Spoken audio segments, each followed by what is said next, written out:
Central government जो मोदी साहब की हुकूमत की जानिब से 40 अमेंडमेंट करने की बात की जा रही है वक्फ बोर्ड एक्ट 1995 को।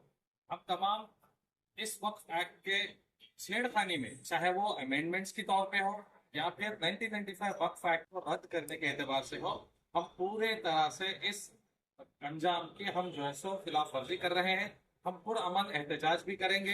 अगर से ये बिल की जो बात की जा रही है, अब तक जो 40 अमेंडमेंट की बात है वो सिर्फ मीडिया के जरिए और सोशल मीडिया के जरिए मालूम पड़ रही है। ये काफी अफसोसनाक बात है। आप तमाम जानते हैं कि ये जाहिर सी बात है कि मिलिट्री के बाद और इंडियन रेलवेज के बाद वक्फ बोर्ड के पास ज्यादा जमीन है। कई 8 से 9 लाख की बात आप बता रहे हैं, लेकिन अगर आप देखेंगे तो ये 8 से 9 लाख की जमीन में कितनी जमीन ऐसी है जो कब्जे में है, कितनी जमीन ऐसी है जिसका कम किराया मिलता है, कितनी जमीन ऐसी है जो कब्रिस्तान में, मस्जिदों में, दरगाहों में ही है। तो इसका कमर्शियल जो फायदे की बात कर रहे हैं कि सालाना 200 करोड़ ही आ रहे हैं, इसका रेवेन्यू हम जनरेट करेंगे, ये तमाम बातें जो मोदी हुकूमत की जानिब से हो रही है। आप जानते हैं 2023 का मामला है, राज्यसभा में हरनाथ सिंह यादव बीजेपी के एमपी ने दिसंबर की 3 तारीख या 9 तारीख को गालिबन एक प्राइवेट बिल उन्होंने इंट्रोड्यूस करते हुए उन्होंने बताया कि वक्फ एक्ट को पूरी तरह से रद्द कर दिया जाएगा। तो आप सोचिए, एक मर्तबा प्राइवेट बिल लाती है बीजेपी के एमपी के तरह, तो आप सोचिए हम सिर्फ तेलंगाना रियासत की बात ही लेंगे तो 70,000 से ज्यादा यहाँ पे जमीन है, तो 70% जमीन तो कब्जे में है, काबिजीन के उसमें है और कई सारे केसेस चल रहे हैं। तो किराए भी कितने कम आते हैं आप हालात जानते हैं। ये जो वक्फ बोर्ड की मिल्कियत है, ये यतीम, गुरबा, बेवा, मिस्किन, यसीर लोगों की अमानत है। ऐसी अमानत की तहफ़्फ़ुज़ के लिए हम तेलंगाना में भी जुडिशियल पावर मांग रहे हैं। तो आप देख रहे हैं कि मोदी हुकूमत की जानिब से आप कहते हैं कि हम 40 अमेंडमेंट लाकर कमजोर कर देंगे। ये पूरा पूरा एक खेल है, एक स्ट्रैटेजी है। आप जानते हैं, जैसे कि अमित शाह साहब के अल्फाज है कि क्रोनोलॉजी को समझिए, तो ये क्रोनोलॉजी की बात है कि आप एक साजिश के तहत मुसलमानों की जो गरीबों की मिल्कियत है औकाफ की, आप छीन लेना चाह रहे हैं, आप साजिश कर रहे हैं। तो साजिश के तौर पे अब एक शोर शराबा शुरू किया गया कि 40 अमेंडमेंट लाएंगे। और झूठी बात आप कहते हैं, आपके यूनियन मिनिस्टर्स कहते हैं कि ये आप मुसलमानों के हित में ला रहे हैं। आप मुसलमानों के हित में अगर ला रहे हैं तो आप जानते हैं कि इससे पहले भी बीजेपी की हुकूमतें आ चुकी हैं। ये मोदी साहब की हुकूमत जो थर्ड टर्म आई है, नहीं है। तो जब क्यों इस किस्म की छेड़खानी नहीं हुई, जब क्यों मुसलमानों के वक्फ आराजी होगा तो आप उसकी और उसको स्पेशल पावर्स देने की बात की। आप एक तरफ मीडिया में लीकेज देते हैं कि वक्फ बोर्ड को पावर्स खींच लिए जाएंगे, छीन लिए जाएंगे 40 अमेंडमेंट से।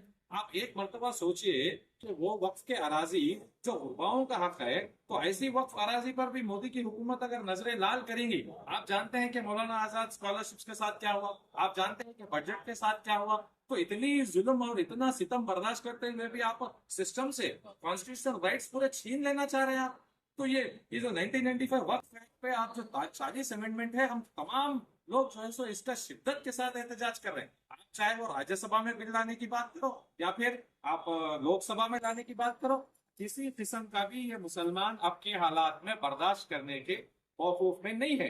आप जानते हैं कि जो जिस तरह का फ्रैक्चर्ड मैंडेट आया पार्लियामेंट में, उसके बावजूद भी मोदी हुकूमत की ये जो साजिशें हैं, इसके खिलाफ हर एक मेंबर ऑफ पार्लियामेंटेरियन को आवाज उठाना है, चाहे वो राज्यसभा या लोकसभा हो। वरना आप जो सेकंड क्लास सिटीजन बना के रखना चाहते हैं, आप जानते हैं गोदी मीडिया में किस तरह से आप साजिश और जहर उगल रहे हैं। वक्फ एक्ट को ऐसे बता रहे हैं जैसे कि कोई एक मजहब का है, कोई जात का है या फिर किसी जात को छीनने का है। तो आप गोदी मीडिया खोल के देखिए तो सुबह शाम यही नारा बज रहा है कि मुसलमान का वक्फ है, मुसलमान की प्रॉपर्टी है। अरे साहब, आप जाके देखिए, इतने सारे मुसलमान बीपीएल का लाइफ गुजार रहे हैं, बिलो पॉवर्टी लाइन की। आपको सचार कमेटी, रंगनाथ मिश्रा कमीशन, तेलंगाना की सुधीर कमेटी, ये तमाम बता रहे हैं। तो आप क्यों आज वक्त की अराजी पे ये कर रहे हैं? तो places of religious worship act को भी आप निकालना चाह रहे हैं। तो ये पूरी एक सोची समझी साजिश है। तो ऐसी साजिश के हम खिलाफ वर्जी कर रहे हैं, हम इसकी मजम्मत कर रहे हैं।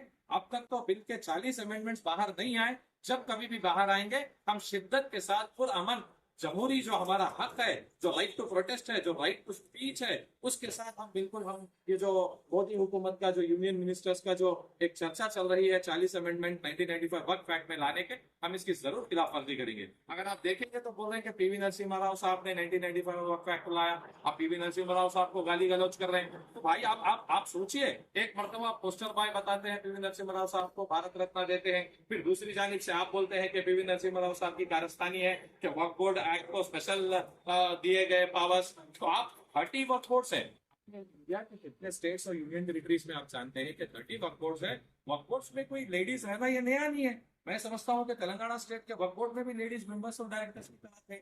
तो उसलिए मैं आप तमाम से ये जो साजिश हो रही है इंडिया अलायंस को और दीगर जो सेक्युलर माइंडेड लेफ्ट पार्टीज है, उन तमाम से हम गुजारिश और अपील करते हैं कि मुत्तहिदा अंदाज में जब कभी भी बिल लाई जाएगी उस बिल की खिलाफ वर्जी करना चाहिए, खुसूसन चंद्रबाबू नायडू साहब आंध्र प्रदेश के और हमारे तेलंगाना के रेवंत रेड्डी साहब। हम इन तमाम लोगों से गुजारिश और अपील कर रहे हैं कि आप लोग ये जो टुकड़ा है, ये दर्द भरी तकलीफ है, ये जो सेकंड क्लास सिटीजन बनाकर रखने की साजिश और हमारे हुकूक को दस्तूर के छीनने की साजिश जो मोदी हुकूमत कर रही है 3.0, इसके खिलाफ आप लोग आवाज उठाए और शिद्दत के साथ, कानून के साथ और जो पीसफुल प्रोटेस्ट करना है, इसके जरिए हम तमाम हमारी आवाज को हम हुकूमत के सामने और तमाम दुनिया के सामने जरूर रखेंगे। फैक्ट पर हम इंडिया अलायंस वालों से, जो भी अलायंस की जो पार्टीज है, उन तमाम से हम गुजारिश और अपील कर रहे हैं कि आप लोग जब कभी भी बिल प्लेस की जाएंगी पार्लियामेंट में, तो चाहे वो राज्यसभा हो या लोकसभा हो, इंडिया अलायंस के ही नहीं बल्कि लेफ्ट पार्टी से भी हम उम्मीद कर रहे हैं कि आप लोग इस बिल के खिलाफ आवाज उठाएंगे और इस बिल को किसी सूरत हाल में किसी किस्म की छेड़खानी ये वक्फ एक्ट में होने नहीं देंगे। और हम मांग रहे, डिमांड कर रहे हैं कि आप जुडिशियल पावर्स दिए जाए, तो उल्टा आप लोग हमारे वक्फ बोर्ड के अंदर जो अमेंडमेंट्स लाने की बात कर रहे हैं और उल्टा उसको नाम दे रहे हैं कि मुसलमानों के तहफ़्फ़ुज़ के लिए या वक्फ बोर्ड के तहफ़्फ़ुज़ के लिए। तो ये बात बिल्कुल गलत है, एक सोची समझी क्रोनोलॉजी और एक साजिश है। तो इसकी हम खिलाफ वर्जी और मजम्मत करते हैं।